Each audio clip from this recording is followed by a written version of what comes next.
మీరు స్టాక్ మార్కెట్‌లో ఇన్వెస్ట్ చేయాలనుకుంటున్నారా? కానీ భయంగా ఉందా? నేను చిన్న క్లారిటీ ఇస్తా. సింపుల్‌గా ఎక్స్‌ప్లెయిన్ చేయడానికి ట్రై చేస్తా. మీరు షేర్ మార్కెట్‌లో ఇన్వెస్ట్ చేయడం అనేది డైరెక్ట్ ఒక కంపెనీలో స్టాక్స్ కొనడం. అంటే అక్కడ ప్రాఫిట్ వచ్చినా, లాస్ వస్తున్నా అది మీ డిసిషన్ మీద డిపెండ్ అయి ఉంటది. ఇప్పుడు మీరు మంచి కంపెనీలో ఇన్వెస్ట్ చేశారనుకోండి ప్రాఫిట్స్ వస్తాయి. అదే ఒక రాంగ్ కంపెనీలో ఇన్వెస్ట్ చేస్తే లాస్ వస్తది.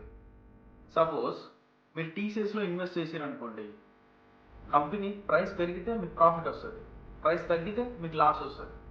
ఇది స్టాక్ మార్కెట్.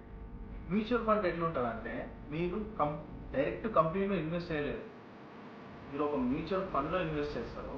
ఈ ఫండ్ని మేనేజ్ చేయడానికి ఒక ఎక్స్పర్ట్ ఉంటాడు, ప్రొఫెషనల్ ఎక్స్పర్ట్ ఉంటాడు, అతన్ని మనం ఫండ్ మేనేజర్ అంటాం. ఈ ఫండ్ మేనేజర్ ఏం చేస్తారంటే మనలాంటి చిన్న చిన్న ఇన్వెస్టర్స్ ఉంటారు కదా, వాళ్ళు ఇన్వెస్ట్ చేసే అమౌంట్ మొత్తాన్ని మల్టిపుల్ కంపెనీస్లో ఇన్వెస్ట్ చేస్తారు. అప్పుడు ఏమవుతుంది, రిస్క్ అనేది తగ్గుతుంది, ప్రాఫిట్స్ బ్యాలెన్స్డ్గా వస్తాయి. మ్యూచువల్ ఫండ్స్లో మనం లాంగ్ టర్మ్లో మంచి ప్రాఫిట్ని చూడొచ్చు. చిన్న అమౌంట్ తోటి స్టార్ట్ చేయండి, వాటి గురించి తెలుసుకోండి, ఫినాన్షియల్గా గ్రో అవ్వండి.